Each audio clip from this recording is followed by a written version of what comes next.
Hi, everybody. I'm Jamie Kale Miller of Pandora Astrology, and with me is. Hey guys, I'm Julia Mijas, also of Pandora. And today we're going to tell you about the chart of Valentine's Day 2022. So, what we have here is a chart for noon on Valentine's Day. It's set for Berkeley because that's where we are, and has Aries rising. We're erasing the houses. There's no need for the houses. But there's one really interesting, super strong theme in this chart that I think is worth knowing about for this Valentine's Day. And what should you do on Valentine's Day? How should you handle it? Should you be, approaching the person that you're interested in? Should you hold off? Should you go on a date? What should you do? So there's a really strong theme, which is that all three relationship goddesses are in signs ruled by Saturn. Venus is in Capricorn, Vesta is even in Capricorn, and Juno is in Aquarius, which is traditionally ruled by Saturn. And even Mars, who is always worth a nod and a wink when it comes to Valentine's Day, is in Capricorn too. So we're going to talk about these things also in a little bit more detail, and the way that Juno opposes the moon too.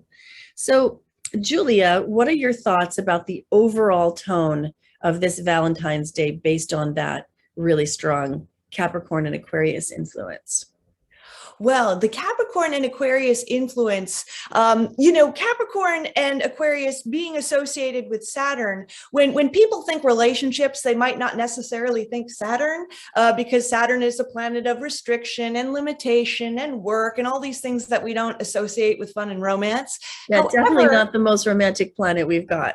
Yes, but Saturn has a very special place in people's relationships because, on one level, Saturn's exaltation is in the sign of Libra, the sign of partnership.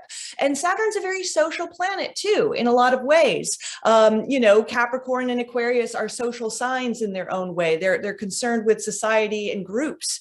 And so I do think Saturn has a special place in relationships in terms of adding sort of a more stable, more formal, more consistent. It can really add glue to people's relationships too, in a lot of ways. So I don't think it's necessarily a bad thing that there's all this Saturn there. It might help enforce commitments, create new commitments as well too. Yeah, I think so too. And we have to bear in mind that we've just recently come out of a Venus retrograde period in Capricorn, where Venus met up with Juno in Capricorn.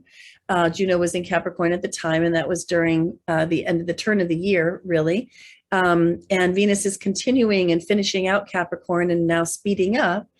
And so there's been this really big theme about how can we bolster the relationships that are characterized by mutual respect, and where we feel like our partnership is serious, our partner is serious, we can take it seriously, and there's like a bedrock of reliability underneath the relationship. So Venus is carrying those themes forward.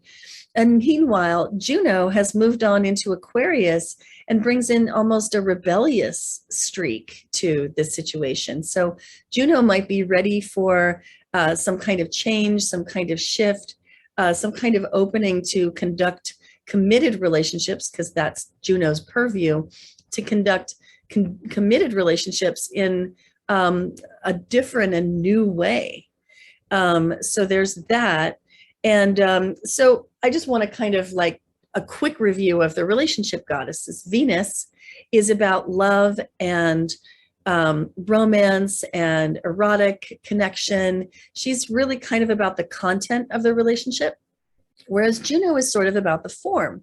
She's about the long term, the commitment, the contract of the relationship, and how it can have longevity. Meanwhile, Vesta is the affair. Vesta is about short relationship, which might be really intense and might, while it's happening, even feel like it touches on the eternal, but is a situation generally where you're probably burning the candle at both ends and it's going to burn out quickly, and it doesn't often survive a like a hull breach, if you will. It needs to be in its container. Like if you're having a clandestine affair and somebody finds out, that's a hull breach, and poof, all of the energy dissipates. And then we have Mars, which I think of as a relationship planet, because Mars is about pursuing what you desire, what you want. It's about pursuit. It's the masculine element of relationships, the drive, the sex drive, particularly, that that lights the spark that wakes Venus up and makes relationship happen. So we have Mars in Capricorn, which is lovely. Mars loves to be in Capricorn, loves the structure that Capricorn provides for all of that energy of Mars. Mars in Capricorn can be super effective. And, if pursuing the beloved, can certainly be very effective at that as well. What are you thinking about, Julia? What are you thinking about this Moon Juno opposition and how that's going to affect the mood, and with Moon in Leo too? Yeah, I mean, the tension between Aquarius and Leo is between individuating yourself from perhaps others on some level. I mean, this is not just an Aquarius sign, but it's Juno in Aquarius, which represents partnership. So there is a little bit of tension between wanting to do things your own way versus needing to learn to be flexible and sort of work with your partner better. Yeah, absolutely. The Moon in Leo can be self-absorbed. It can be selfish. It can be kind of high drama, splattering one's emotions all over the place. But Leo, remember, is a very romantic sign. It governs the fifth house, where Venus finds her joy in traditional astrology. And this is a house of love affairs and fun, light relationships.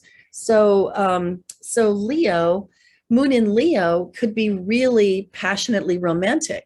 Also, Leo, like a cat, likes public displays of affection, likes to, scent mark the object of their affections, which is why I think Leo is really prone to those large romantic gestures.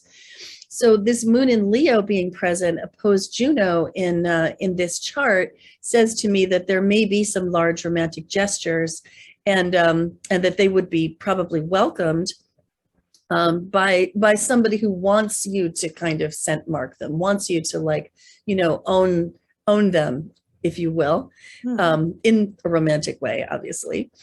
And then I'm thinking that, like with Venus and Capricorn amidst all of these planets, that there may be like some expensive gifts may be expected.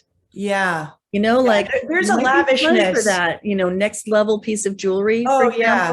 No, there's a lavishness definitely in this chart with the Leo energy. Capricorn likes fine things. And, Jupiter is also, look at that Venus. I mean, Venus is, she's conjoined Mars, but she's got a reception. This is a traditional technique, meaning that it's an aspect where one planet is dignified and can give its strength to the other.